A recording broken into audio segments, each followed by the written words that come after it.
Talk about the hobby industry. An industry that has a CAGR of around 9.8%, carried out by our own primary research. The entire industry shows that 68% of the people believe that there is no existing unified hobby platform on which they can actually go and book classes.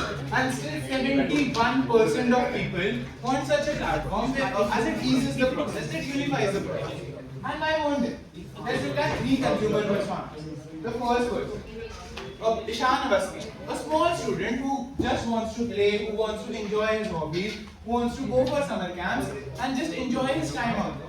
A person like Kabir who loves music, who loves his jams and also loves to play cricket. And a housewife like Devi, who's sitting at home worrying about his child, worrying about his extracurriculars, and herself wants to learn a bit more about cooking so that she can cook a bit extra. All these activities can be unified by an existing platform that is presented to you today. Passion Point. So, in the world of endless scrolling, people have forgotten the art of actually living. Many people want to enter into a hobby or a sport but can't find a professional coach to actually teach them. In India, currently, the only source to find a tutor or a coach is just a bunch of fragmented WhatsApp groups.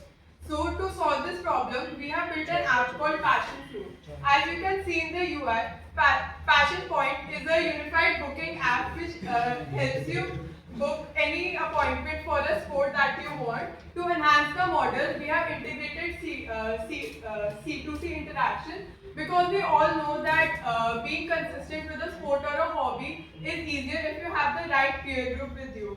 So we will pair you up with people who have the same skill level as you.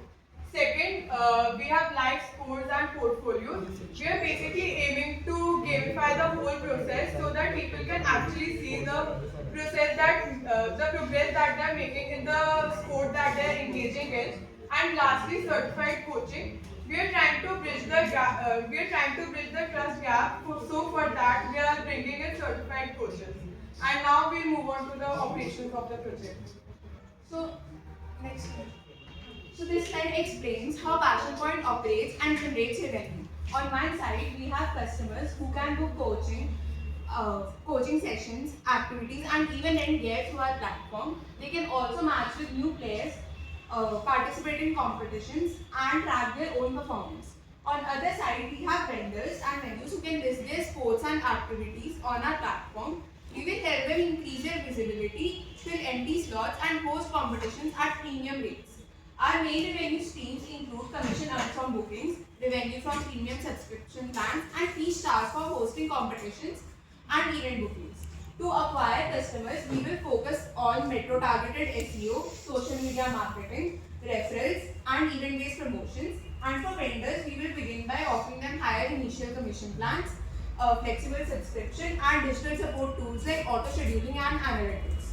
So overall, the model creates a smooth flow between users and vendors, and by generating revenue through subscriptions and commissions. Now let's dive into the marketing strategies.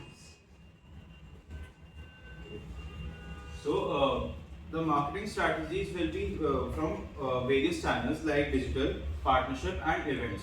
First of all, if we talk about the digital, so we will use the social media by making various reels and short videos on one of our major feature, which is AI Match Me a Squad, which is that that if a person is not having a team or something to play the sport, he can go on the application and use the AI feature so that there can be so that it can match it with the people who can make a team with him, and it would be suitable for him according to his or her timing. And next we have partnership marketing, in which we will do tie-ups with sports clubs and corporates, and we will our main focus would be on to promote the AI feature. And then next we will be holding community marketing and events, in which we will organize local matches and hobby events. And also by the marketing with the corporates, we can also help some fun activities for them. Then if we talk about the targeting, so we will first target cities like Delhi, Mumbai, and Bangalore, because according to the researchers, there is a high youth population and strong sports culture.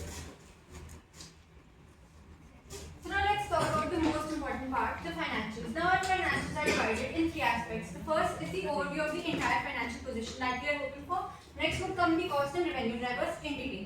Talking about this, first we did a very brief cost analysis here and a detailed one on the next slide, in which we considered staff salaries, operational costs, customer acquisition costs, workshops, events, marketing, everything. After that, we did a guesstimate, a very detailed one, which you can see in our appendix, for TAM, SAM and so on. Now for TAM, we took the entire population of India, but we know that's just theoretical, that's not going to happen possibly, but that's just the concept of TAM. Then comes the service addressable market, the SAM, in which we took about 1%, we took the major cities, Delhi, Bengaluru, Tamil Nadu, the ones that we are aiming to launch in. After that, we took a very conservative share, that is just 1% of TAM as our sum that we can start with in our phase 1. Then comes our profit projections for the next 3 years, in which we have done a net profit analysis. Now we're hoping for penetrating just 1% of the market share, which I believe is very conservative and very much doable. Then comes the strategy overview. Now under this, for each and every strategy that we have a small pilot program to ensure that everything runs smoothly, and once we're sure that it will, that is when we'll start to implement it in real life. Now our strategy, very first thing is the research and partnerships. We'll start with partnering with the firms that will be serving us the classes, that will provide the classes for theatres, sports, everything. Then comes our MVP platform development. Now that's where we talk about developing our app and everything, the interface, everything that the user comes in contact with. Then comes our workshops and social impact. That is when we'll start actually getting out there, talking to people, telling them who we are and what we're doing. Then comes our monetization and growth launch. Now this is where we start rolling out subscriptions and talk about making money. Then comes our app refinement and features. Now we'll hear what our consumers have to say, we'll take their feedback and we'll refine our app accordingly. Last comes the review and future planning. Based on the previous 5 strategies and how well they perform in the market, we'll be doing a future planning for the coming 3 years. The projections for which we have here. Moving on.